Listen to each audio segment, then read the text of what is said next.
Buenos días. Hoy vamos a comenzar a trabajar vamos a presentar la teoría de Menders. Eso está enmarcado entre todo lo que es optimización de modelos utilizando metodologías de gran escala, y es una base fundamental para descomponer problemas en programas mucho más pequeños. Regresaremos a Menders en muchas ocasiones a lo largo de este curso, y fundamentalmente pues vamos a tener que tener en cuenta la velocidad que genera Menders y las posibilidades que generan desde el punto de vista económico de entender los sistemas de una manera más clara. Vamos a hacer varias cosas a lo largo de todo el curso. Entonces, Menders es un matemático holandés que crea lo que él llama la teoría de partición de Menders. Entonces vamos a entender bien la palabra partición, como la enmarcamos en nuestros cursos.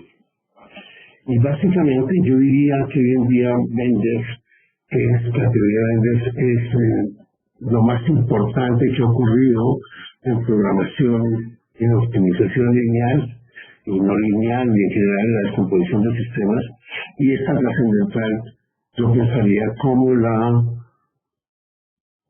teoría, todo lo que se deriva del método simple de Ansible.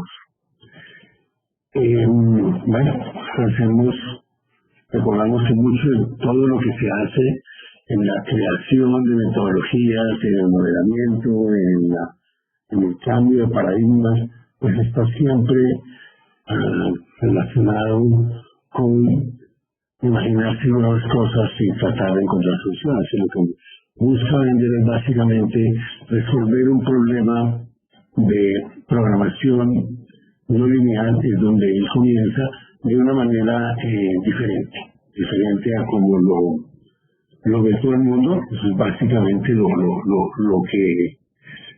lo que me trae Menders, ¿sí?, a toda esta parte de modelamiento de gran escala. Entonces, vamos a comenzar por la descomposición de sistemas.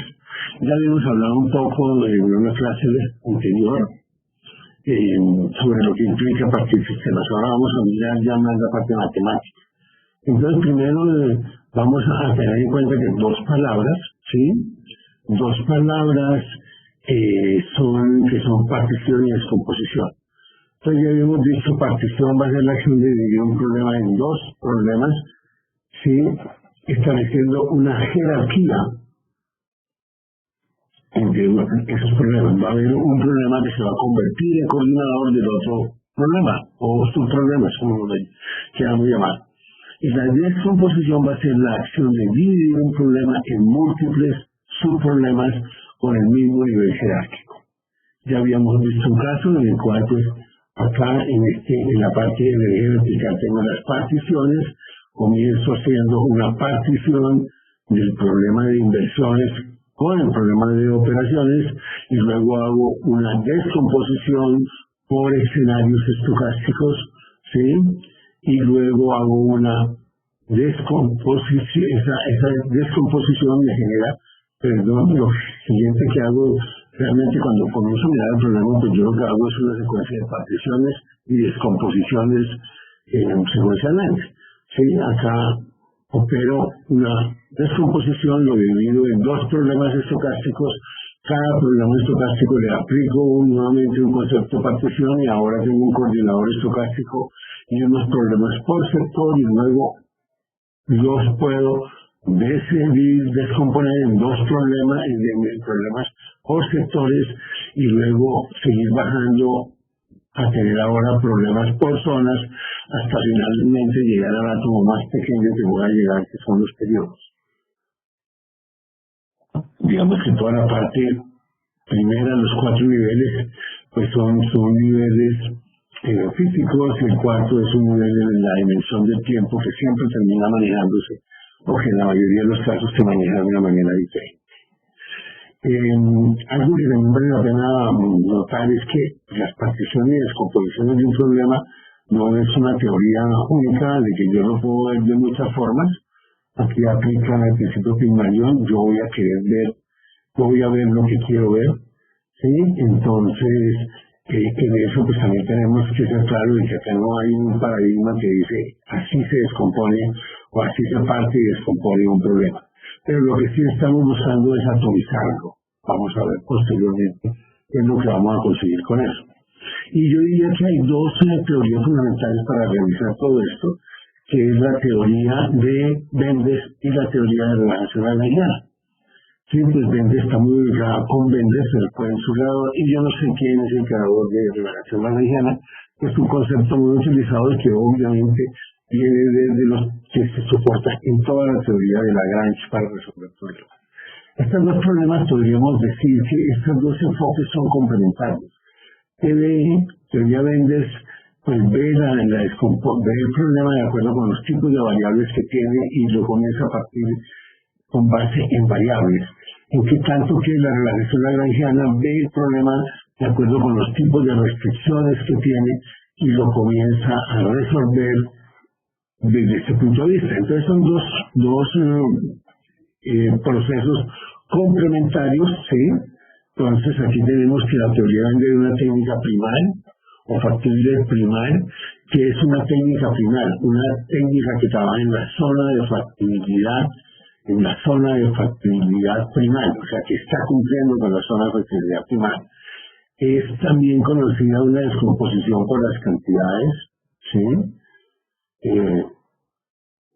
Y también como una linealización linealization, una linealización por fuera. Que denominan las variables como variables de acople o de control y las restantes son dependientes. Y se van dividiendo el problema, ¿sí? La teoría de Benders es basada en programación lineal. O sea, los problemas, lo que dio Benders son un problema mixto, lineal, o sea, un problema con variables binarias y variables continuas, ¿sí? Pero cumpliendo relaciones lineales fundamentalmente.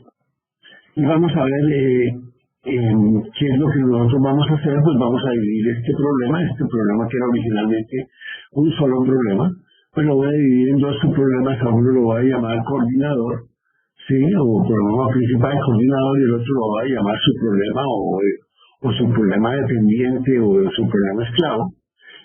Lo que vamos a ver en las teorías de partición y de descomposición es un protocolo, yo lo llamo así, un protocolo de conversación entre los dos niveles. En uno baja el valor de variables primarias y por el otro lado sube el valor de variables iguales, ¿sí? Y en esa conversación en algún momento se llega a converger, se converge al óptimo. ¿Qué tenemos? Él divide por las variables, o sea, él agrupa acá mirando las variables, ¿sí? Y selecciona las variables con ciertas características para que hagan parte del coordinador. Eso se lleva pues todas las restricciones de que donde están esas variables van a ir al coordinador, ¿sí? Cuando son solo las variables del coordinador, y en el subproblema ve un problema lineal, ¿sí? Que se relaciona, que depende de los valores de las variables duales que yo estoy bajando, ¿sí? Este problema tiene que ser lineal. Esto es muy importante. ¿Qué fue lo que yo Benders? Acá pongo unas variables específicas que son las variables binarias, y aquí variables binarias o variables enteras se caracterizan porque esas son ese tipo de variables, y acá voy a poner las variables continuas y voy a comenzar a darle valores a las variables binarias o enteras, y con base en eso genero problemas lineales dependientes de esos valores y así resuelvo mi problema. Por el otro lado, relajación lagrangiana es complementaria, se llama una técnica dual o factible dual, que quiere decir que cumple con condiciones de optimalidad, pero que no cumple con condiciones, ¿sí? Pero no está cumpliendo con las condiciones de factibilidad. O sea, es importante, ¿sí? Bastante importante tener claro que cuando yo estoy trabajando con Benders, yo tengo un conjunto, solución en cualquier momento que es factible al problema original. Eso no ocurre con relajación lagrangiana, ¿sí? Yo básicamente trabajo en la zona de factibilidad dual, el otro trabaja en la zona de factibilidad primaria. Se llama linearización interior y también se llama descomposición por estrés. Después lo vamos a mirar en un ejemplo para darle sentido. Es muy importante que todo esto, detrás de todo esto hay un sentido económico muy importante. La estructura lo que trato es de descomponerlo en unas restricciones complicadas, complicadas o complicantes y unas restricciones fáciles, ¿cierto?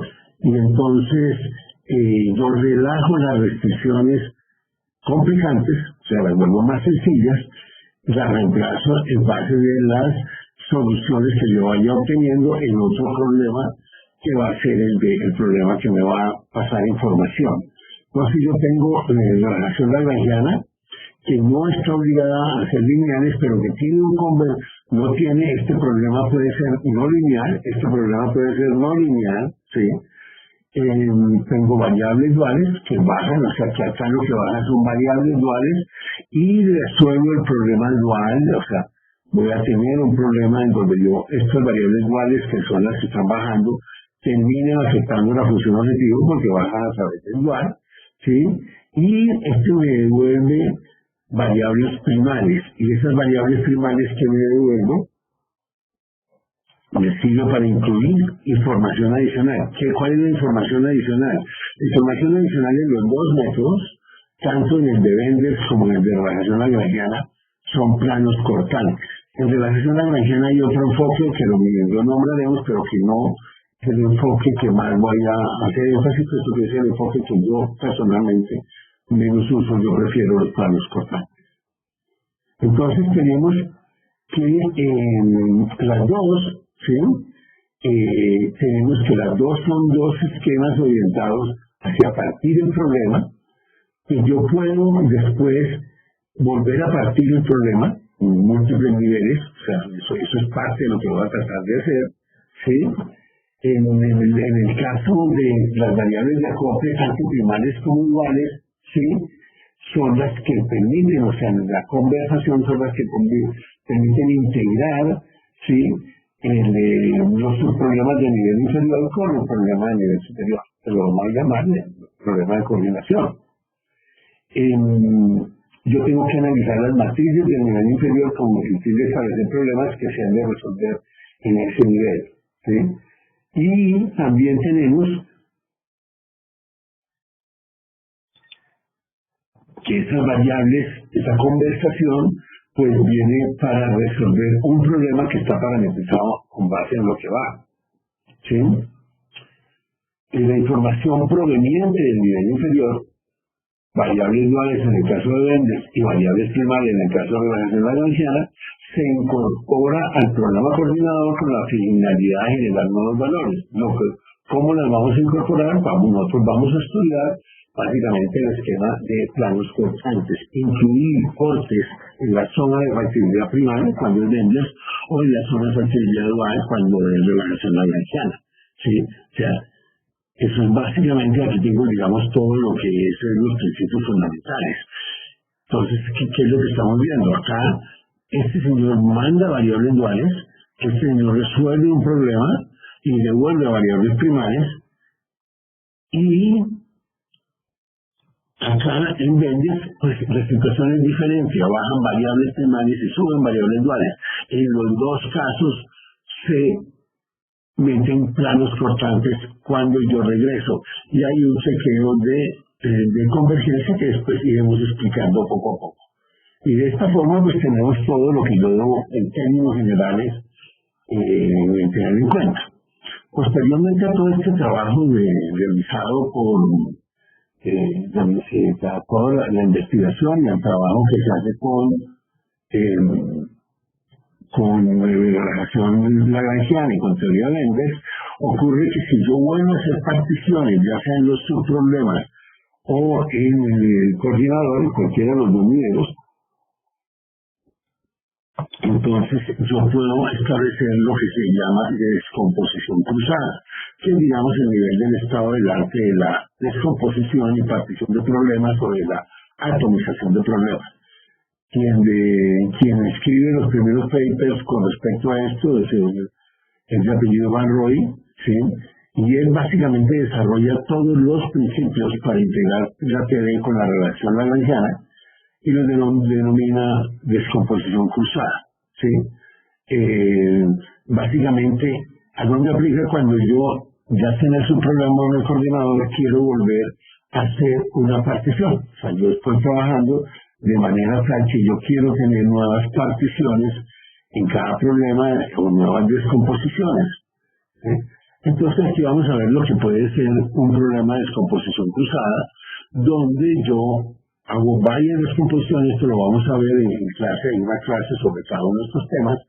Hoy estamos en la de Benders, pero básicamente pues yo voy a entender el esquema de descomposición cruzada. Lo que me permite a mí es que estos señores están pasando y recibiendo información a múltiples niveles y que yo no estoy, y entonces aquí vamos a tener múltiples problemas que están hablando entre ellos. Este es el arte de toda la descomposición. Vamos a ver después cómo eso va a la parte de paralelismo. ¿Por qué hacemos todo esto? Dos razones originalmente.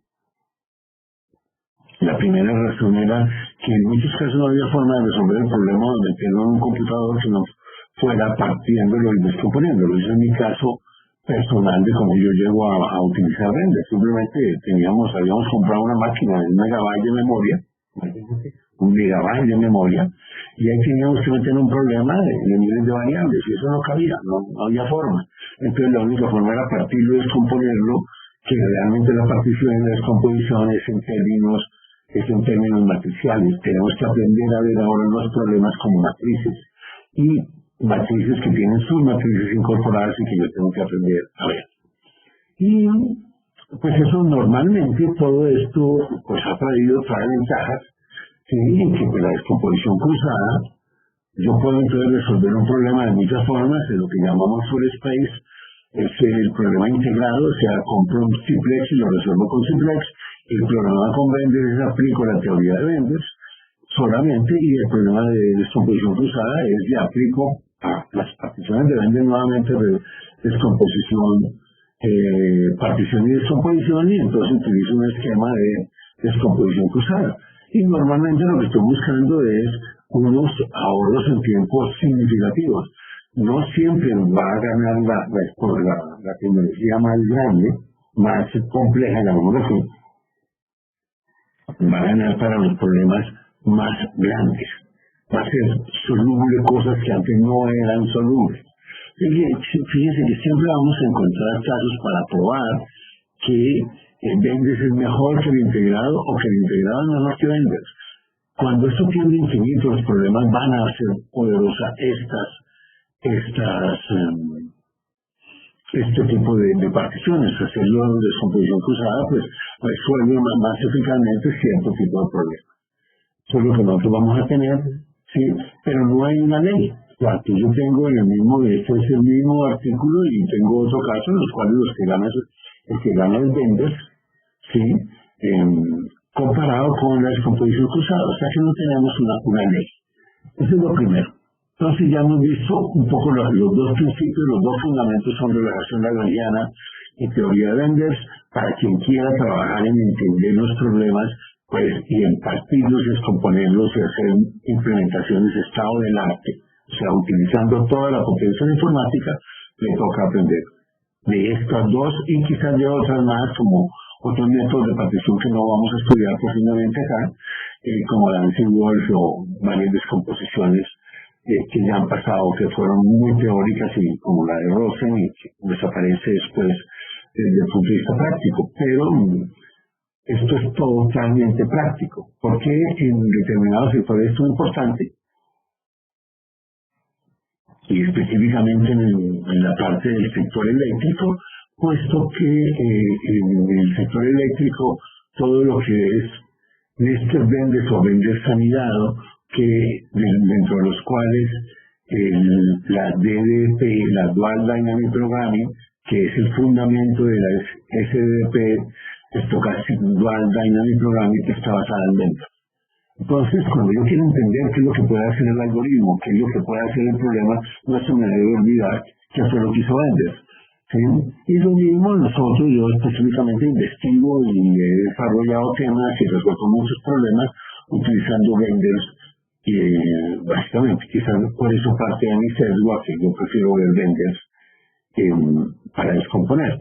Hay otros esquemas, un esquema también de generación de columnas y han sido que trataremos de verlo en una clase de manera rápida. Pero son problemas similares. Entonces aquí tenemos Benders, pues falleció hace 2 años, básicamente,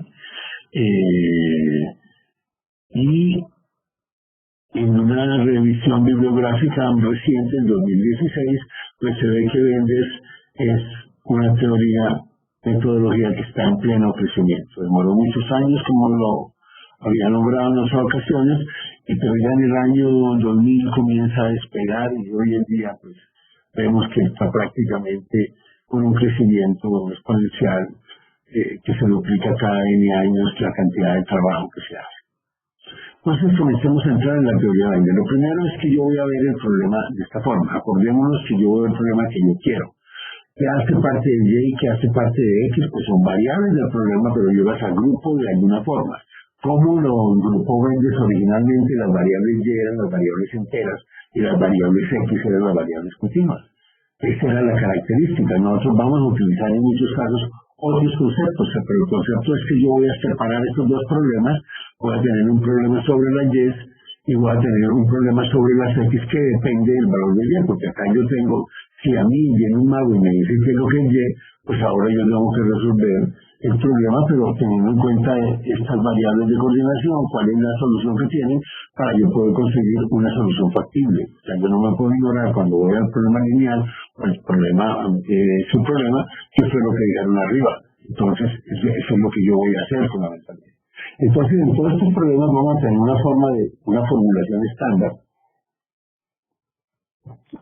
que la define y que presenta el problema. Y aquí entonces nosotros hemos decidido que las Y son las variables de coordinación y las X son las variables coordinadas.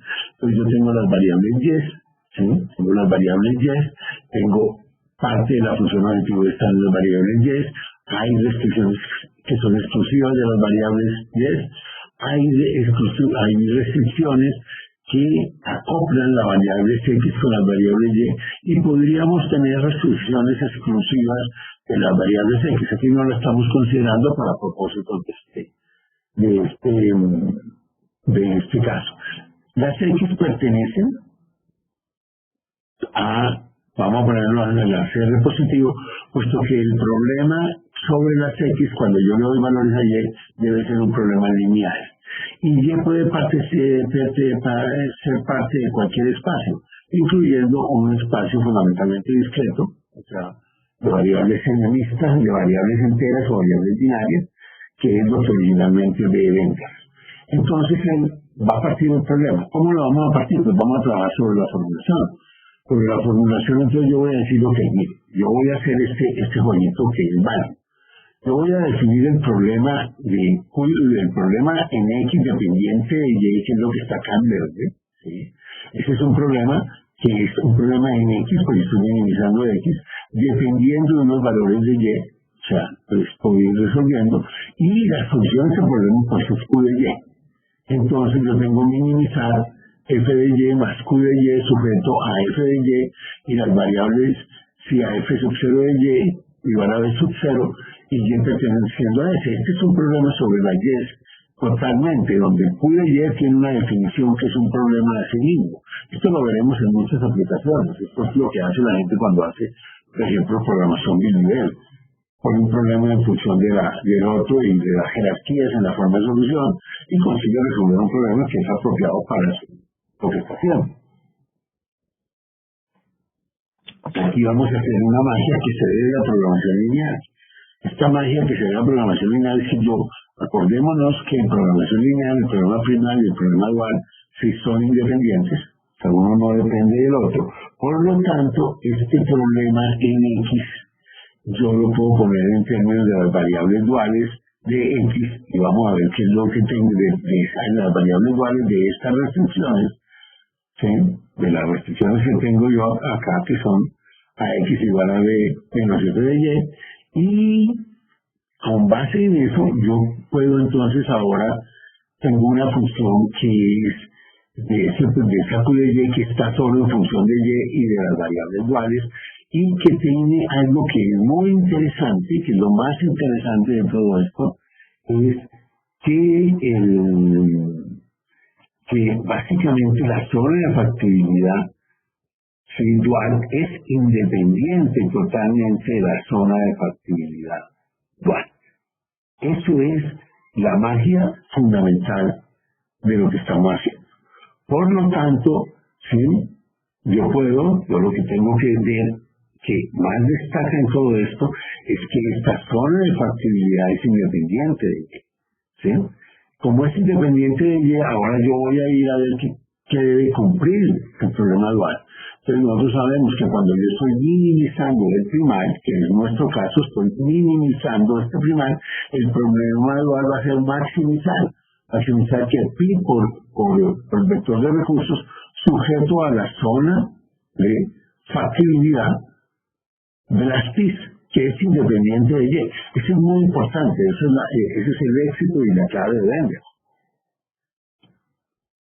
Que dice, bueno, pero mire, es que yo tengo que esos pis son independientes de y, por lo tanto yo los puedo ahora llevar los tengo acá en la función objetivo y voy a utilizar la definición matemática de lo que es un problema de maximización. Entonces, ¿en qué se sustenta para su problema de optimización? Muy simple.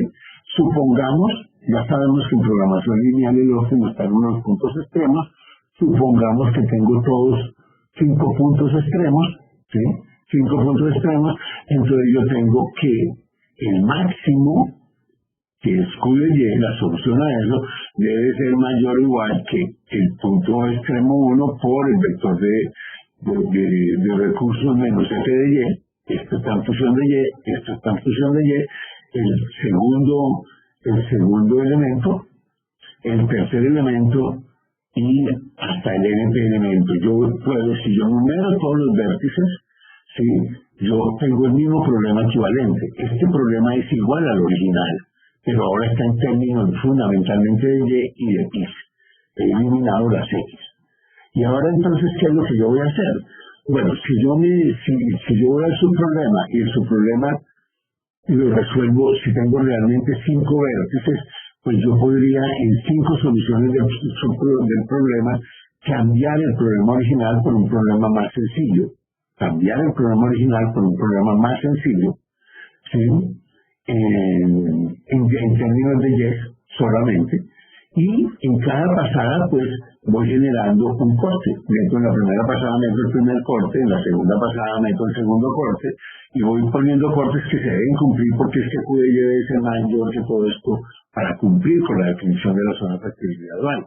Y ahora tengo un problema solo en y donde las pi sub 1 son parámetros que me los han sido numerados por el subproblema. Esto es lo que yo voy a hacer, ¿sí? En definitiva, yo tengo esa zona de factibilidad, yo la puedo reemplazar por un conjunto de planos cortantes, ¿sí? Y yo le puedo poner una función objetivo y ahora tengo el mismo problema original, pero ya solo en términos de y de valores de pi que yo conozco. ¿Sí?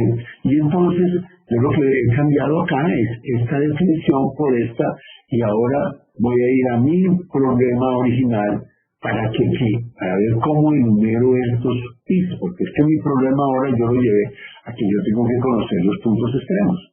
Entonces, si yo conozco esos puntos extremos, pues yo puedo resolver el problema. Entonces, ahora lo que nosotros necesitamos pues, es un mecanismo que nos lo tenemos que inventar para resolver cuáles son los puntos extremos, para generar puntos extremos. Entonces, ¿qué va a hacer Benders? Una primera interpretación de Benders está relacionada con que simplemente es un numerador de puntos extremos de esa zona de factibilidad dual que yo incluyo como cortes y que me resuelve el problema. ¿Qué es lo que va a ocurrir? Que al final yo voy a necesitar, pues, si esto tiene 25.000 cortes factibles, pues mire, lo que yo esperaría es que él no enumere 25.000, y eso es lo que realmente hace Benders. Él enumera de una manera inteligente los puntos extremos de la zona de factibilidad dual. Cada uno de esos puntos extremos que yo voy conociendo, lo voy conociendo en una pasada del problema, en una conversación, y esto es lo que vamos a llamar el corte de Benders por optimalidad. Eso es el corte de Benders por optimalidad. Entonces ya ahora sí tenemos un problema concreto. Tenemos una formulación matemática, ¿sí?, que es la original que teníamos, que es f de y más z expuesta a x sujeto a f sub 0 y igual a d sub 0 y perteneciente a f, a un espacio discreto si yo quiero, a de x igual a b menos f de y son las otras restricciones, y yo simplemente aquí propongo un valor de y. Yo arranco pues con un valor de y que muchas veces es 0, ¿sí?, y yo con ese valor de y genero unas variables duales con plano cortante y comienzo a llenar este proceso de planos cortantes hasta que yo voy a terminar en algún momento, o el algoritmo va a hacer el análisis y va a decir y a 12. Entonces hay unas cosas, entonces se estructura un problema de dos niveles. En el primer nivel es equivalente, el primer nivel es equivalente al problema original, es totalmente equivalente, pero solo considera las variables de y, para tenerlo totalmente formado, pues yo tendría que tener todos los puntos extremos. Si lo quiero reemplazar, esa forma incómoda de tener una función definida por un problema, pero es algo que nos debemos acostumbrar también si vamos a modelar permanentemente, saber definir que una función es la función objetiva de un problema.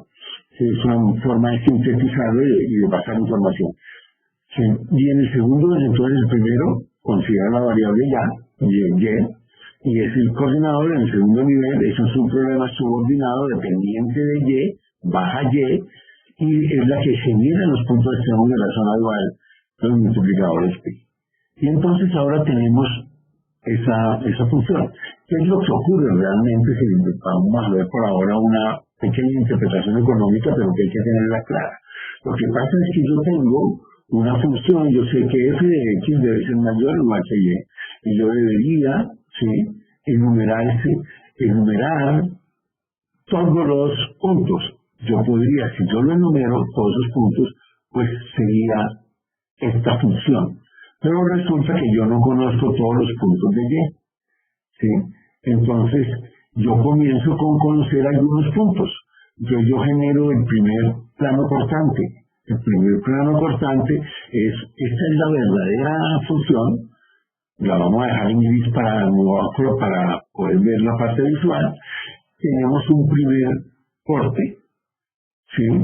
Este corte, entonces yo ya sé que esta f de x está por arriba de este corte, ¿sí? Luego calculo otro valor de y. El segundo valor también puede ser en infinito, entonces yo lo puedo acotar y ahí. Para avanzar el algoritmo, pues hay que ponerle algunas normitas. Yo llego y ahora evalúo en el otro y. Acordémonos, acá tuve el primer y, me dio este plano cortante. En el segundo y, en el y2, me da otro plano cortante. Ya tengo dos planos cortantes, ¿sí? Luego voy a evaluar en el punto 3 y ya tengo ahí tres planos cortantes que aproximan por fuera. Fíjense, por eso lo de AUR, ¿sí?, aproximación posterior, que aproxima por fuera el valor de la función objetivo que yo estoy teniendo. Entonces, ¿sí?, y en todos los casos yo estoy cumpliendo. ¿Qué es lo que va a ocurrir? Que en algún momento, dependiendo de donde sea el óptimo, yo con esa información puedo determinar que esa es la solución óptima. Entonces debemos recordar que, primero que todo, los planos cortantes me definen la zona de factibilidad dual, pero los planos cortantes que aparecen en la solución final me definen la cercanía, me definen la zona de factibilidad dual en la cercanía del óptimo. Por lo tanto, si yo cambian los parámetros, cambian todo, pues siguen siendo válidos esos cortes. Pero es posible que me estén definiendo una zona de factibilidad en otra parte y entonces yo tenga que generar nuevos cortes para poder representar las zonas de factibilidad tal como son. Entonces yo tendría que seguir generando cortes y generar, pues si no dejo de generar cortes al final, y tengo un método de enumerar 10, pues al final tendría todos los cortes que pueden existir. Hay otra parte que tenemos que entender, que vamos a pasar acá, que es cómo es la función, cómo es la zona de factibilidad. Y imaginemos que es esa mancha azul, ese polígono azul, esa es la zona original del Y. Con eso comienza mi problema. O sea, mi problema, en el momento en que comienzo a resolverlo, tengo esa zona de factibilidad. Voy y hago cortes sobre esa zona, pero tengo que realizar dos tipos de cortes. Por ahora hablamos qué es lo que yo tengo que ir eliminando. Yo tengo que ir eliminando primero valores de Y que no son óptimos. No pueden ser óptimos. ¿Por qué? Porque no cumplen con las condiciones de ser óptimos, que son los que me van generando cuando yo resuelvo el problema de Y. Pero es posible que en el segundo nivel yo no permita valores factibles, ¿sí? Que no tenga yo valores factibles para la solución de X, porque es que cuando yo voy a este problema, ¿sí? Cuando voy a resolver el problema acá, este problema, minimizar C de X sujeto a X igual para B menos F de Y, pues es fácil, es posible que esto no tenga solución, que no lo pueda resolver. O sea, este problema tiene tres posibilidades. Primera solución, óptima. Entonces, genera un corte. Segundo tipo de solución, no acotada. Entonces, si esto es no acotado, acordémonos que en los problemas no acotados hay solución factible. Lo que pasa es que se va para infinito, porque es que permite el valor de infinito y permite que algunas variables se vayan para infinito y por eso la función objetivo se va para infinito o para menos infinito. Pero la solución no acotada me dice que si esto es no acotado, esta solución es factible, pero que todo el problema conjunto es no acotado. Y la tercera alternativa es que esto no sea factible, que estos valores de Y no me permitan factibilidad. Entonces, cuando eso no ocurre, cuando yo llego y vengo al problema y genero cortes que no son factibles, ¿cierto? ¿Sí? Entonces, si no existe solución factible, ¿sí? Se tiene que generar un plano constante también, o sea, tanto que está definido por un rayo extremo de la zona de factibilidad. Bueno, o sea, medio no factible, la solución en X quiere decir que la solución, si en X es no factible, la solución en el dual es no acotada. Por lo tanto, yo tengo un rayo, ¿sí? Lo que vamos a llamar un rayo, tengo un lado por donde hay una fuga hasta infinito, y entonces eso la tengo que trancar. ¿Por qué? Porque me está dando soluciones no factibles que se manifiestan en el dual como soluciones no acotadas. Por eso, lo único que vemos realmente y que tratamos de profundizar a lo largo de todo el curso es la importancia de la dualidad. Porque es que es con base en entender la dualidad que todo esto se va construyendo. Como les decía, si tengo problemas, tengo que ir a verificar la dualidad, porque la relación lagrangiana también va a trabajar sobre la dualidad. Entonces, el problema de Bender va a tener dos tipos de cortes. Son cortes por factibilidad, ¿sí? Los cortes por optimalidad, que descarta estos valores que están acá en rojo, porque no pueden ser óptimos, o los cortes por factibilidad, que descarta estos valores porque no permiten valores factibles para ellos. Entonces, de esa forma yo ya tengo un problema de la teoría de Bender, incluyendo toda la parte de factibilidad de cortes primales y cortes de factibilidad y cortes de optimalidad. ¿Qué es lo que vamos a encontrar en la literatura? Lo que vamos a encontrar en la literatura es que hay una gran cantidad de implementaciones, de las cuales yo también participo, en las cuales, mire, me voy a preocupar porque esto sea un conjunto vacío.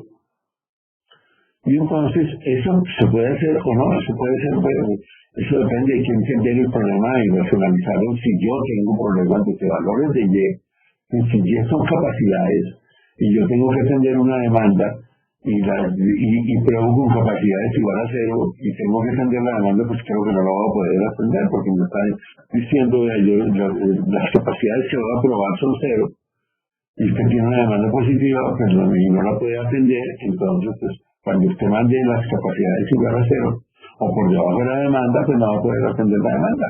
Entonces yo voy a poner que no mande, que los Ys que son factibles son aquellos que sumen más cuya capacidad sea mayor o igual que la demanda para que exista solución factible. O sea, que ese es un derecho, ese es una, digamos, es un manejo que depende del modelador. Y en muchos problemas pues se piensa nada más sobre hacer modelos que siempre sean factibles, y si son modelos que siempre son factibles, entonces yo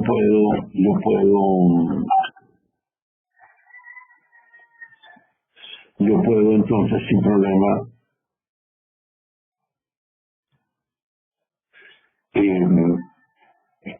no preocuparme de no preocuparme de la zona de factibilidad. Lo que yo voy a tener es que un problema o tiene solución factible o no tiene solución factible. ¿Sí? Si no tiene solución factible, meto el corte de factibilidad. Si tiene solución factible, meto el corte de optimalidad. Si me da que es no agotado, pues termino el proceso. Y entonces aquí tenemos, digamos, un algoritmo de Bender básico, en el cual yo agarro, yo tengo esta es la definición, inicialmente pues cae el vacío, no hay cortes, ¿sí? Resuelvo el problema simplemente para las 10 sin incluir los cortes, genero un problema, ¿sí?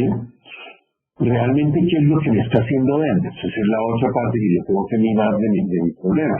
Es lo que me está aproximando Q de Y, ¿sí? Es un aproximado de C, respuesta de CX. Cx es la función objetivo, este es el valor real y este es un valor estimado, ¿sí? Si este valor, si Q de Y es igual a C de X, entonces yo ya resolví el problema. Acordémonos, vamos y miremos entonces dónde tengo yo acá estos valores. Aquí yo tengo C de X y yo tengo, sí, Q de Y acá arriba. Yo tengo, entonces cuando Q de Y y C de X se juntan, entonces yo acabé de resolver el problema. Eso es básicamente lo que me está diciendo. Entonces yo tengo que Q de Y es un valor estimado, así lo construimos, porque no tengo todos los cortes para meterlo. Al final ya no es un valor estimado, es el valor real.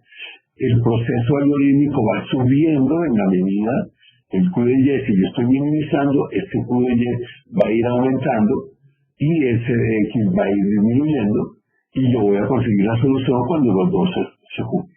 Es fácil ver que el problema en Y va a ir aumentando el Q de Y, porque es que cada vez yo le meto más cortes, y en la medida que yo le meto más cortes, pues un problema, en la medida que tiene más restricciones, pues simplemente tiene más costo restrictivo, si yo estoy minimizando.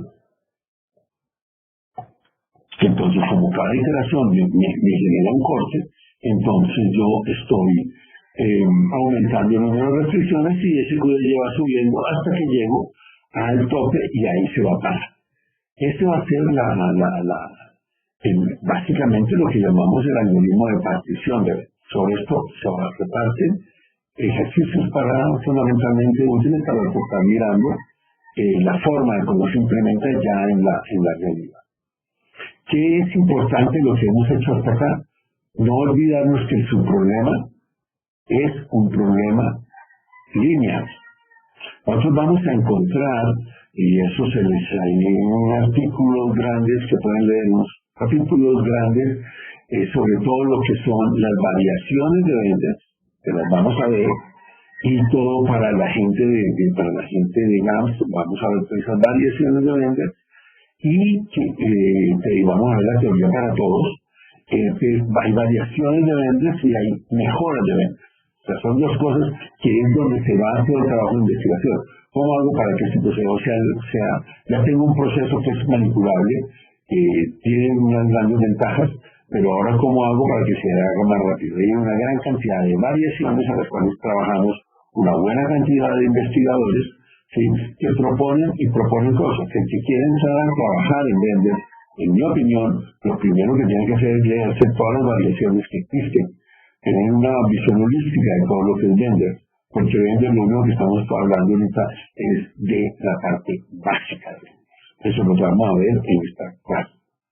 Entonces, después de esto, entonces ya viene el esquema de partición, el esquema de descomposición. Supongamos que ahora yo tengo un problema diferente, tengo un problema, por ejemplo, de optimización estocástica. Tengo las variables del primer escenario, del segundo escenario, del tercer escenario y del enésimo escenario, y aquí las variables de acople, que son las decisiones de la primera etapa, y presumiblemente las decisiones de riesgo, porque están cortando todos los escenarios. Si yo hago una partición por acá, si yo separo la matriz sacando las Y y dejo las X, me queda esta parte de la matriz, que la estamos pintando acá como diagonal. Si esa parte es diagonal, entonces el problema en X1, X2 y X3 es independiente para cada uno de ellos. Si es independiente para cada uno de ellos, entonces yo lo puedo ahora descomponer. Entonces el arte de la descomposición es llegar a conseguir acá una variable, una matriz diagonal, para que yo pueda ahora resolver problemas no de este tamaño, no del tamaño de esta matriz, sino de este tamaño mucho más pequeño, que yo espero, que eso es lo que se espera, que sea más fácil de resolver. Entonces yo voy a tener, para poder hablar de descomposición, tenemos que meter un índice, que va a ser el índice I, a través del cual yo voy a realizar la descomposición. Ese índice puede ser condiciones estocásticas, ese índice puede ser sectores, ese índice puede ser zonas, ese índice puede ser E. Sí, acá yo puedo tener X tiempo 1, X tiempo 2, X tiempo 3. En general, pues cualquier elemento en el cual yo pueda descomponer. Entonces, ahí tenemos en nuestro esquema, ¿sí? Lo único que estoy cambiando ahora para utilizar vender es que he unido el vector X, lo he dividido, ¿sí?, en varios tipos de X que son similares, ¿sí? No son lo mismo, pues pueden ser muy diferentes, pero la matriz es diagonal, pero no estamos diciendo que es lo mismo. Cuando es tiempo es lo mismo, pero cuando son el sector eléctrico, el sector gas y el sector petróleo, pues son modelos diferentes, porque estas son variables de gas, estas son variables de electricidad y estas son de petróleo. Por lo tanto, estas matrices son diferentes, son las matrices a subir que yo tengo acá. Voy a tener una conexión con unas variables F sub I y voy a tener, sí, fundamentalmente una función objetivo, que ahora la tengo que partir. ¿Y qué es lo que yo voy a hacer? Pues voy a aplicar vendors. La forma de desarrollar las variaciones es aplicar vendors y luego mire qué es lo que está pasando. Entonces, ¿qué es lo que yo aplico vendors? Que esto fue lo que me enseñó vendors. Haga un Q de Y que va a ser igual a su problema en las X parametrizado en Y, ¿sí? Y esta es la primera opción. Yo hago esto y ya con esto puedo aplicar vendors. Esto aquí me cumple vendors, ¿sí? Pero yo puedo ponerme a pensar, ok, pero ¿qué es lo que pasa acá? Acá, este problema, ¿qué dimensionalidad tiene? Pues la suma de todas las X, porque las estoy integrando. Entonces acá yo todavía no he tomado ventaja de la descomposición realmente. La ventaja la voy a hacer cuando yo digo, ok, pero es que yo puedo resolver un problema de estos por cada I. Entonces ahora yo voy a tener un Q sub I que aproxima un problema para cada I y tengo la integración de las X en el subproblema de arriba. Entonces yo voy a hacer unos cambios claros, es arriba, ¿sí? En la función objetivo no tengo Q de Y, sino la sumatoria de Q sub I de Y. Y en los subproblemas ahora tengo Q sub I de Y que me define unos subproblemas que están subindicados por el índice de descomposición. Ya pueden, como digo, pueden ser variables de escenarios aleatorios, tiempos, zonas, sectores.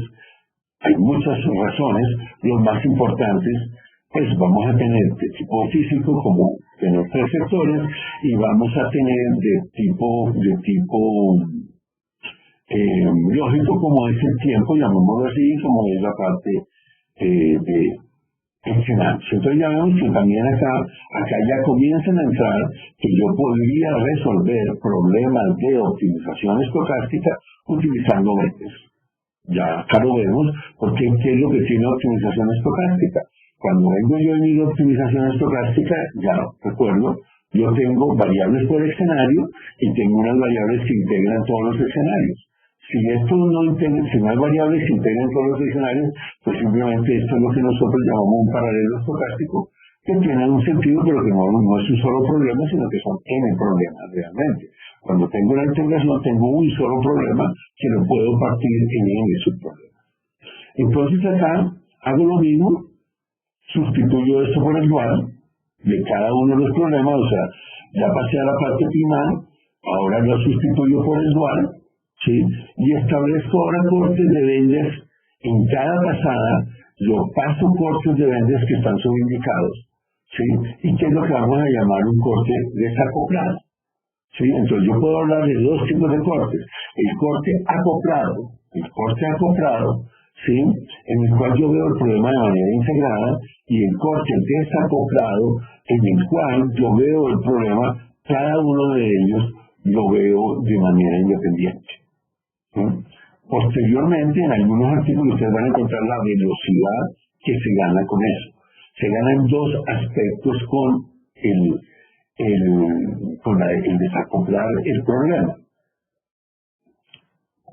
Un aspecto es velocidad y el otro es memoria. O sea, realmente los problemas van a ser mucho más pequeños y se van a poder resolver mucho más pequeños, más rápidamente, que si son problemas grandes. Entonces vamos a tener esa parte básicamente de la ventaja que tiene el desacoplar.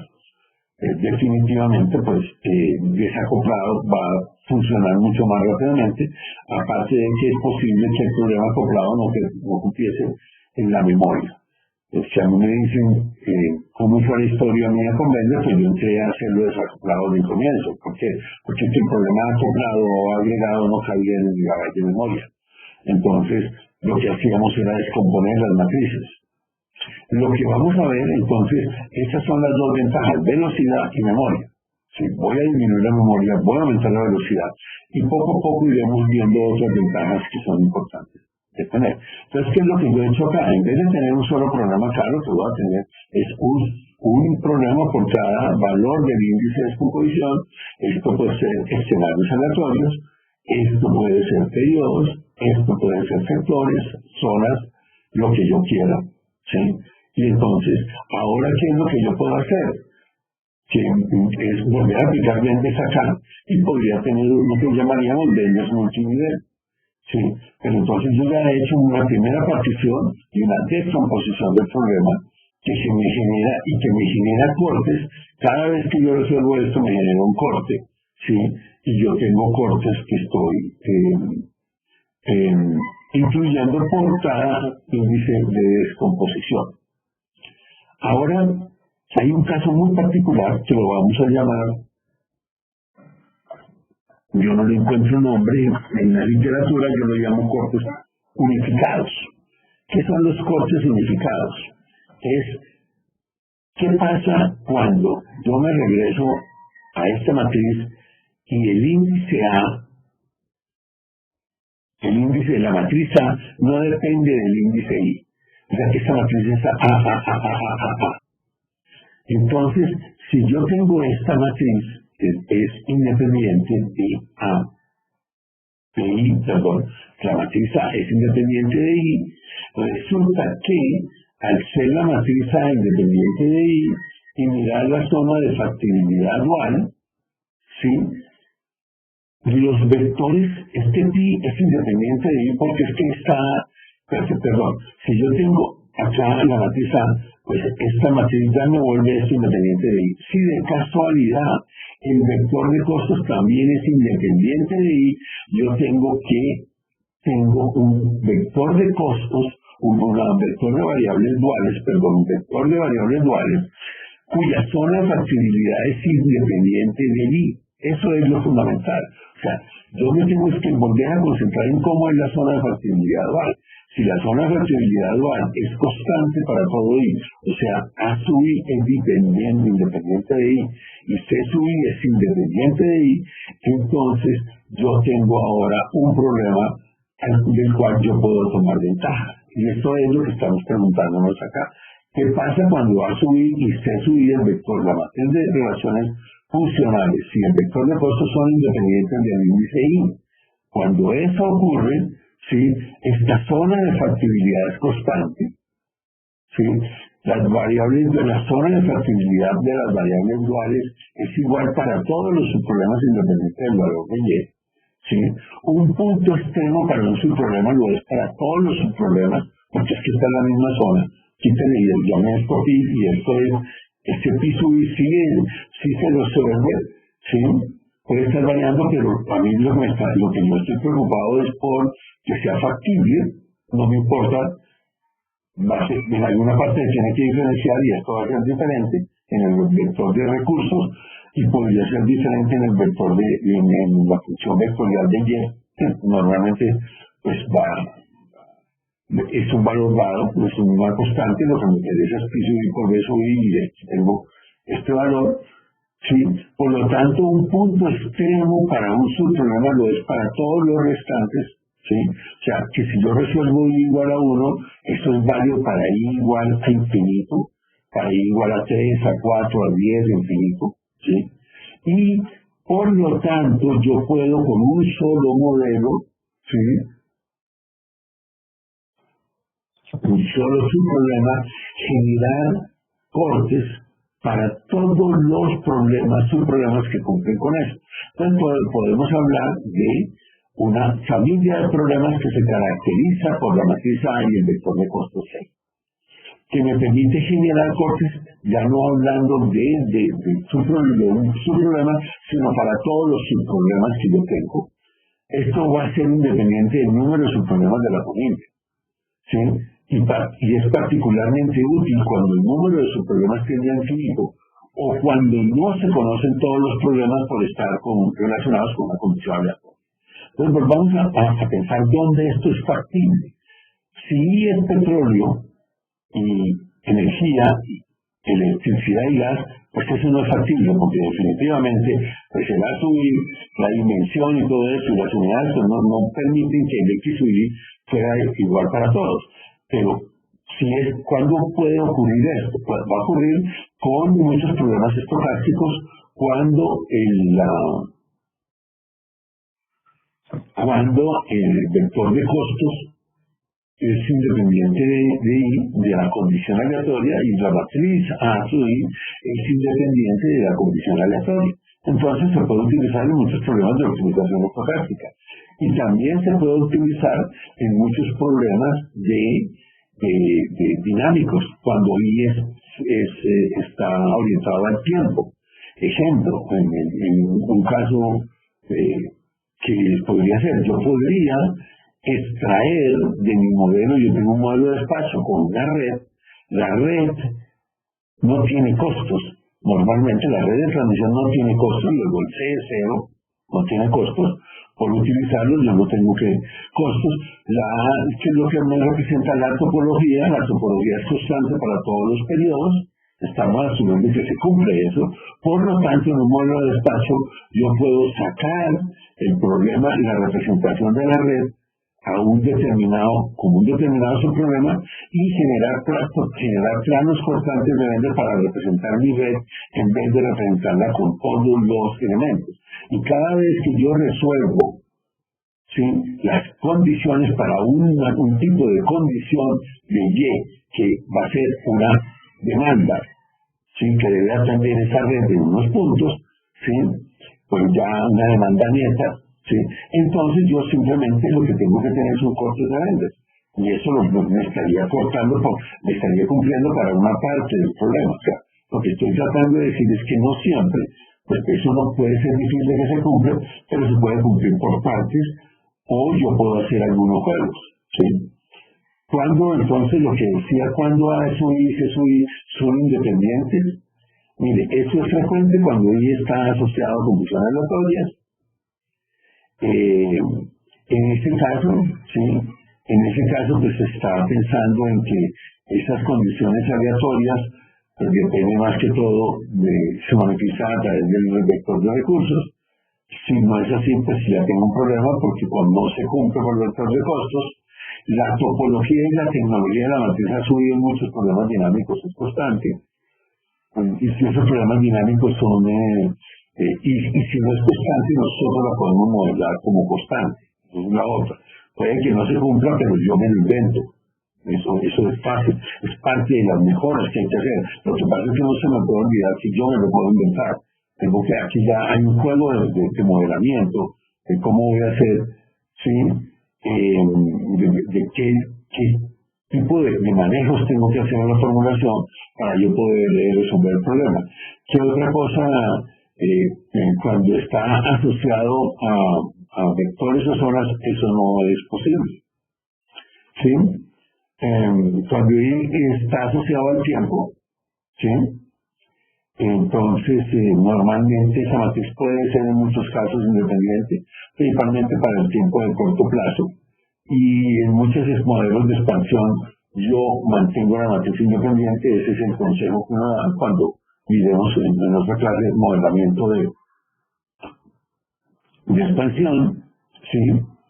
Entonces, ese modelamiento de expansión yo lo puedo manejar de tal forma que la matriz SUI sea independiente del tiempo, ¿sí?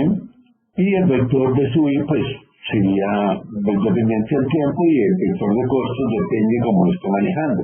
Acuérdense aquí, entran a contar la tasa de descuento, porque es que usted, porque está utilizando tasa de descuento, cuando meto tasa de descuento, esto no se está cumpliendo.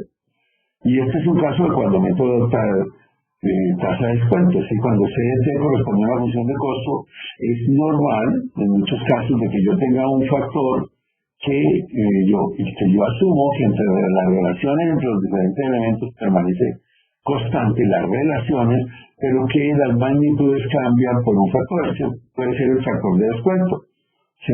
O tasa de retorno. Si yo estoy modelando con él, pues yo diría, no, mire, acá eso yo no la puedo utilizar porque este CDT es igual a beta a la T por C. Pero si yo hago simplemente una pequeña manipulación de este problema y cojo el beta y lo pongo fuera, ¿sí? Lo saqué de acá y me lo llevo para afuera, me lo llevo para la función objetivo y yo lo que descuento es lo QDT, estoy cumpliendo con esto. Y aquí lo que hemos hecho es un manejo del modelamiento. Entonces eso lo vamos a tener que tener en cuenta para muchos modelamientos, y eso ya es arte del que modela, ¿sí? Entonces, con las condiciones aleatorias, pues tenemos que mirar, hay también agrupaciones, o sea, dependiendo del modelo, pues yo voy a ver hasta dónde puedo hacer aproximaciones, que mi ganancia final va a estar asociada a velocidad.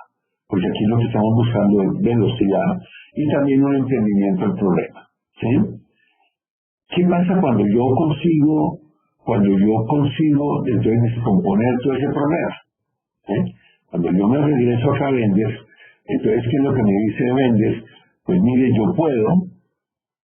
tengo que resolver aquí 3 problemas y aquí tengo un coordinador, pero a lo mejor esto es por sectores y se demora 10 segundos corriendo, 4 segundos y 20 segundos.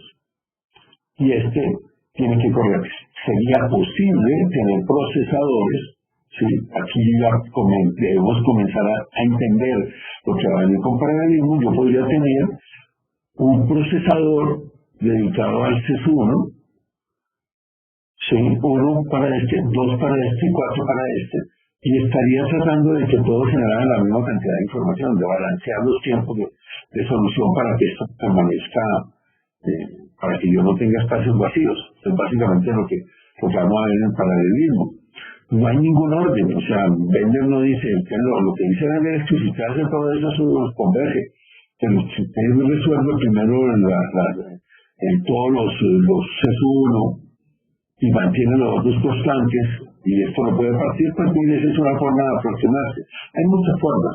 Entonces, en la parte de cómo lo voy a resolver, pues mire, no hay una ley, ¿sí?, que diga cómo lo tengo que resolver, ¿sí?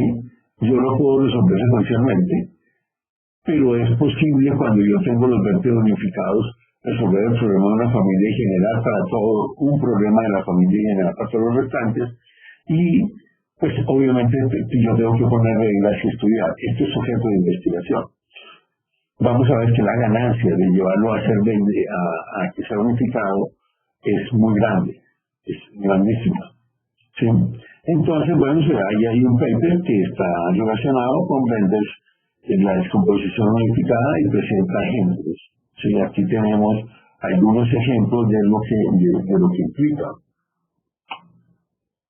Sí, aquí tenemos el full space. Esto es para un problema, se hizo para un problema tipo Unicombine.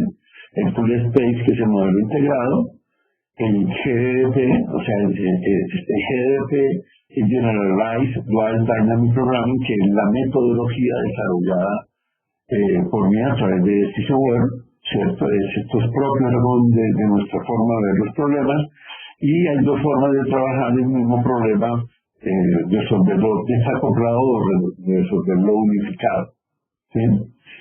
Entonces, ¿qué es lo normal de todo problema y de toda tecnología? Que cuando los problemas son pequeños, las tecnologías simples son las que debo utilizar, y cuando los problemas son grandes, tengo que ya pasar a problemas complejos, ¿sí? O sea, tengo que pasar a problemas complejos.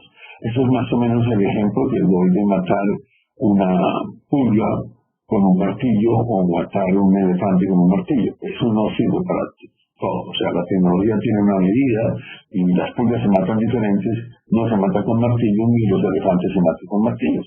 Hay que utilizar otro tipo de tecnología, pero sin embargo, un ratoncito podría yo matarlo con un martillo. Entonces, es la tecnología apropiada. Aquí tenemos el número de periodos, ¿sí?, que se está resolviendo, el número de variables binarias y variables reales, ¿sí? Y vemos cómo acá pues será más rápido el full space, ¿sí? Pues el tiempo de solución mucho más rápido, era más costoso el Unify porque implica hacer más cálculos y este tipo de cosas, ¿sí? Y al final pues el más rápido es el Unify, el unificado. Los problemas full space no pueden resolverse, ¿ya? Aquí no hay solución en un tiempo finito, y esto lo sigue resolviendo y tiene un comportamiento totalmente competitivo. Y entonces tendríamos lo que es el modelamiento de Benders por descomposición. Hay otro problema que también es interesante conocer e imaginar, que es lo que vamos a llamar partición multilevel, modelamiento de Benders tipo multinivel. Multinivel, ¿qué es lo que vamos a hacer? Pues lo que vamos a tratar de hacer es esto. Vamos a ir primero acá y luego nos regresamos. Primero que todo, voy a aplicar Benders para hacer una partición y me queda un problema, o sea, parto el problema y me queda un problema en términos de la variable Z, ¿sí? Tengo tres variables, la Z, la X y la Y. Entonces yo parto la Y y acá este problema me queda en términos de Z y de X. Ahora yo parto la Z y la X y este problema me queda en términos de X, ¿sí? Y este de Z y este de Y. Y entonces estoy haciendo una partición multinivel. Yo puedo seguir haciendo esas particiones. Y si nos imaginamos que este es el tiempo, pues yo podría hacer, este es el primer periodo, este es el segundo periodo, este sería el décimo periodo, ¿sí? Que fue como nosotros utilizábamos inicialmente la partición multinivel. También es lo que se llama nested Benders. Benders anidado, porque yo voy haciendo vender, dentro de otro vender, dentro de otro vender, entonces los estoy mirando. Y entonces vamos a ver qué es lo que yo tengo que hacer para poder hacer este cambio. O sea, como les decía, yo tengo mi problema coordinador en términos de todos, en términos del problema original, en términos de Y, Z y X, y luego cuando lo parto, pues lo parto en Y Z y X, y luego parto el subproblema y me quedan Z y en X y me quedan tres problemas en tres variables diferentes. Tengo un coordinador, tengo un esclavo o un subproblema bajo nivel y tengo uno que es coordinador de esto y es esclavo de esto. Ya esto, si yo lo quiero ir ligando a otras formas de ver todo vendes, esto ya es descomposición cruzada. ¿Por qué? Porque es que yo tengo un señor que me está por acá, este señor recibe información de abajo y recibe información de arriba. Y emite información para arriba y emite información para abajo. Entonces tenemos un paso, una conversación entre los diferentes niveles. Eso va a ser importante para todo lo que vamos a llamar coordinación hacia optimización paralela sincrónica, ¿sí? Y luego lo que vamos a llamar optimización distribuida, que ya más o menos se fue hablando, pero que vamos a ver con más detalle. Entonces acá lo único que yo voy a hacer es lo de siempre, ¿sí? Este es un caso multinivel, porque tengo 5 niveles, ¿sí? Y entonces fui partiendo cada nivel hasta que llegué a que los esclavos son de este nivel, que es el tiempo, luego tengo la zona, luego tengo el sector, luego tengo las condiciones aleatorias y aquí tengo mi problema de inversiones. Yo podría tener también el problema de inversiones dividido por sectores, presumiblemente, y entonces yo puedo mirar, acordémonos que ver cómo veo yo la matriz me va a dar a mí ventajas de cómo son los problemas. Entonces, ¿qué vamos a hacer? Pues simplemente aplicar venders. No tenemos nada complejo que hacer acá. Aplicamos venders, ¿sí? Entonces ese es el problema primario, su problema primario, el que está en verde, ¿sí? Ahora le aplico venders a ese su problema y me queda un problema en las X. Sí, me quedó un problema en las X y este X lo voy a volver el problema dual, ¿sí?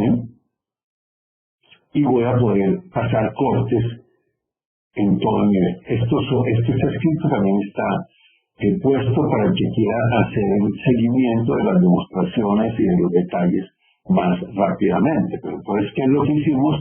Acá lo tenemos todo. Si arranco con mis múltiples niveles, hago una primera partición, me queda un subproblema, a ese subproblema yo le aplico, ¿sí? Pues hasta ahí voy en esa parte, y en ese momento le vuelvo a aplicar venders y genero ya hasta ahora tengo tres problemas. Tengo el problema inferior, que es el de las X, y a ese le aplico ya, lo vuelvo a aplicar, ese va a ser el subproblema total, ¿sí? Entonces yo tengo un coordinador, un subproblema coordinador que es del corte intermedio y un subproblema que es el de más bajo nivel, ¿cierto? Y lo resolvemos, ¿sí? Entonces, fíjese, es interesante mirar los problemas, qué es lo que están haciendo. Pues el problema de la mitad genera variables primarias, ¿sí? El problema de la mitad genera variables primarias para el tercer nivel. Perdón. No, aquí lo tenemos. O sea, las variables primarias bajan por este lado y por este lado suben variables duales.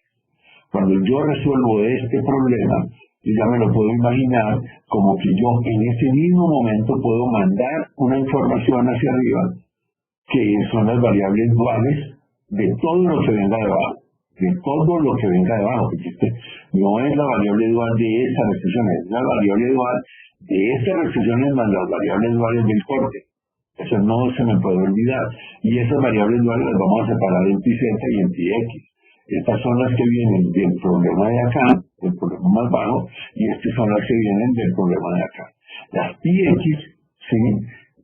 Esto es una ponderación de variables duales de acá. O sea, cuando yo genero muchas variables duales, aquí entra un corte. Esos cortes los tenemos que visualizar como que unos se vuelven activos y otros no. Y en definitiva, yo puedo o pasar las variables de todos los cortes o pasar un corte ponderado que es el que va para arriba y con el cual se converge. ¿Ven? Y lo que baja es el vector Y, que llega acá, y ese vector Y acá automáticamente me alimenta esto, y yo podría resolver un problema en el cual yo genero Z que va a alimentar X, y acá, ya si yo estoy en la parte más baja, pues tomo ese Z y yo utilizo, me llega también Y, que ha venido bajando, que yo lo puedo tener relacionado, y lo que sube son los multiplicadores de Lagrange del último nivel. ¿Sí? Después de que yo sumo, voy subiendo acá, yo tengo acá cortes, esos cortes tienen variables duales, y esas variables duales son las que tienen que subir arriba. Entonces, cuando miramos en el coordinador superior, yo estoy haciendo dos estimaciones, ¿cierto? Estoy estimando por un lado, ¿sí? Si vamos a nuestro problema original tiene, ¿sí?, una función de costo en Z y una función de costo en X. Tienen que ser lineales, todo lo de Z y lo de X tiene que ser lineal si yo voy a utilizar renders. Si voy a utilizar variaciones de renders, pues lo que tengo es que implementar la variación de renders que me permite, las variaciones me permiten que esto no sea lineal, me permite que sea no lineal o me permite que sea un problema entero. ¿Sí? Esas variaciones las tengo que, si yo quiero hacer eso, entonces tengo que ver qué es lo que ha hecho la gente, qué es lo que se ha demostrado y cómo es la matemática para cuando esto me lineal. Pero cuando estoy utilizando renders puro, y esos son los casos que se resuelven con lo que es render sanidad básico, son modelos lineales, con excepción de la primera etapa. Entonces, acá cuando yo voy y miro cómo fue el corte que me está generando, pues yo tengo por un lado los cortes que estiman C de X y por otro lado la parte del corte que estima Z, que es la otra parte de la función objetiva. Entonces, todos están puestos como función de Y yo voy a resolver este problema. Esta expresión de acá, esta expresión que tenemos acá, básicamente, ¿sí?, de las variables duales del segundo nivel para pasar al primer nivel, son las variables duales generadas por el coordinador del segundo nivel en la késima iteración para los cortes generados por el tercer nivel. Y A de K es la matriz de variables duales generadas en el tercer nivel para la késima iteración. O sea, que yo acá estoy agrupando todas las variables duales que he generado. Acá yo tengo los multiplicadores de los cortes y la ponderación de esos multiplicadores me va a dar ahora el valor de la variable dual de los cortes. Esta es una combinación convexa cuando uno se pone a analizarla con cuidado. ¿Sí? Es importante. Hay un problema que tenemos que ir mirando acá para muchas cosas. Es que estoy resolviendo un problema que tiene, en teoría, pues qué es lo que tiene el coordinador, infinito número de restricciones. Entonces yo debo preocuparme qué va a pasar con ese infinito número de restricciones en la medida que pasa el tiempo. ¿Sí? ¿Cómo van? Entonces, pues se le puede agotar la memoria porque todo recurso es finito. Entonces, acá puedo inventarme muchas cosas, o sea, acá, por eso un poco lo de la imaginación, si es que, oye, ¿cómo voy a hacer para manejar esto y para que pueda caber? Todo esto se hizo cuando había una necesidad de manejar muy apretada la memoria. Entonces tocaban hacer compactaciones de memoria. En cierta vía es lo mismo que hacen los primeros, el simplex. El simplex va armando una inversa de la base con forma de producto y cada X cantidad de iteraciones para que me quepa en la máquina y para que sea más rentable calcularlo, yo convierto esa inversa de la base en forma de producto, la comprimo, la compacto y es como si volviera a comenzar, porque ahora la reemplazo por una matriz más compacta en la cual tengo menos productos incluidos. Porque nosotros estoy incluyendo productos y productos es algo que se llama la inversa forma de productos. Entonces, esta expresión, los cortes, implica que los cortes del segundo nivel, en el nivel de Z, se pueden reemplazar por un solo corte subrogado, cuyos pesos son las variables de área asociadas a cada corte. Hay algo que se llama programación subrogada, cuya primera publicación que yo conozca pues viene por Glover y viene también por Grindel y Scala. Y eso funciona, y es simplemente tratar de resolver un problema que no sea lineal, porque no funciona. Cuando es lineal es degenerado y no funciona, con base en una sola restricción, que es la ponderación de todas las restricciones que yo tengo. O sea, es algo, lo analizaremos con la parte de Lagrange. Esto evita una explosión de cortes, o sea, cuando yo los puedo compactar, o sea, estoy reemplazando por un solo elemento, esto que es una matriz, esto no es un vector, los estoy reemplazando y de hecho estoy volviendo todos los cortes. Si tengo 100 cortes, lo estoy volviendo un corte. Y esto, pues es básicamente lo que se llama Benders multinivel. ¿Sí? Ese Benders multinivel también hay un paper en el cual se explica todos los detalles de cómo es la teoría. Entonces, ya mirando un poco para avanzar en Benders, pues tenemos nuestras estructuras matriciales en la parte esencial de lo que yo tengo que hacer. O sea, realmente lo que termina haciendo y mirando Benders, buena parte de lo que me enseña a uno todo esto, es que es necesario que yo no puedo, ¿sí? Resolver un problema ignorando totalmente las matrices, que las matrices juegan un papel importante en todo el proceso y que yo tengo que tratar de ver la que más me conviene. Y esa que más me conviene, pues en algunos casos es intuitiva, es muy fácil, en otros casos va a tocar hacer estudios, porque puede afectar seriamente los tiempos de solución, que es lo que más le conviene a usted hacer. Pero siempre lo debo tratar de mirar de ahora en adelante como grupos de vectores,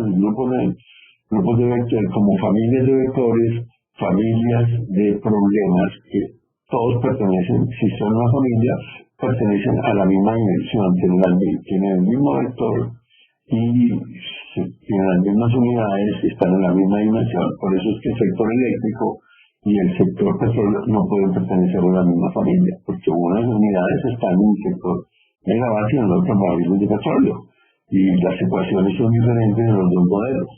Pero un modelo de despacho óptimo sí se puede simular como un conjunto de familias, como una familia de problemas, cada uno para cada periodo. Y si es de despacho óptimo estocástico, entonces también se podría simular y las familias podrían ser familias a nivel de los escenarios o familias a nivel de la combinación de escenarios.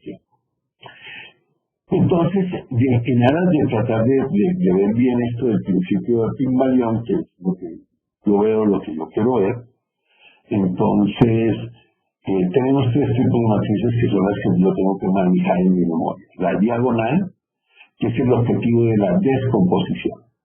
Cuando yo consigo armar quitando las cosas del problema, yo tengo una parte diagonal, entonces yo puedo tratar de ubicarme de cómo llegar a convertir esto en un solo problema. Esto es válido lo que estoy diciendo también para la relación lagrangiana. ¿Cómo puedo llegar a convertir eso en una parte, en un solo problema, y automáticamente al haberlo diagonalizado, entonces lo puedo descomponer? Lo primero que nosotros buscamos es, tengo que saber dónde están las matrices diagonales para poderlas descomponer. ¿Sí? Entonces, el éxito de todo eso es que eso me permite desacoplar los sistemas, ¿sí? Me permite fraccionar los problemas, ¿sí? Y con un objetivo claro. Yo voy a buscar una de las razones, va a ser tratar de descomponer, ¿sí? Entonces, cuando yo tengo todas las variables, ya vemos, si vemos en optimización estocástica, pues mire, las variables del primer periodo, son unas porque son comunes para todas, y las variables de los siguientes periodos que están asociadas a escenarios son otro tipo de variables y esas no las voy a manejar y podrían llegar a ser, normalmente van a ser una matriz diagonal. Las restricciones de riesgo no van a entrar como una matriz diagonal. Siempre van a ser de copia. Esta es la estructura de la visión diagonal y es lo que vamos a entrar a manejar. Esa estructura pues puede ser lineal o no lineal, discreta o no discreta, porque es lo que vamos a tener cuando cuando lo que vemos son modelos lineales, pues aplico Benders o variaciones de Benders o mejoras a Benders, vamos después a diferenciarlo. Básicamente, si lo que tengo entonces, yo también puedo aplicar lo mismo que relajación lagrangiana. Cuando lo que yo tengo son restricciones de coordinación, o sea que yo tengo restricciones que me acoplan dos periodos, múltiples periodos, pues yo lo que hago es quitarla y una vez yo las quite, pues me queda algo desacoplado. ¿Y esas qué restricciones son? Pues, por ejemplo, son las restricciones de continuidad. ¿Qué es lo que me hace que un periodo vaya unido a otro periodo? Las restricciones de continuidad. Que me dice continuidad en los stocks, que me dice que el stock hoy es igual al stock de ayer. Ya ahí encontré que el stock de hoy, que es el periodo 2, es igual al stock de ayer, que es el periodo 1. Ya las tengo mezcladas, entonces yo tengo acá que van las X1 y las X2 van en la misma restricción. Entonces, acá yo estas restricciones de coordinación, yo lo que tengo que conseguir es partirlas. ¿Sí? Partirlas, me lo llevo para arriba y me queda algo diagonal. Y esto es lo que se llama una matriz angular. ¿Sí? Una matriz angular que me permite hacer relajación, me permite partir y normalmente está asociada a una visión de relajar las restricciones, o sea, de ignorar esas restricciones, ¿sí? Y tienen un comportamiento diferente al de B, que es el que veremos en otra clase cuando se presente relajación lagrangiana como el método complementario que debería, en mi opinión, personal, debe saber todo el que quiera trabajar en teoría de gran escala. Esos son los fundamentos. ¿Sí? La otra es cuando yo tengo variables de coordinación, ¿sí?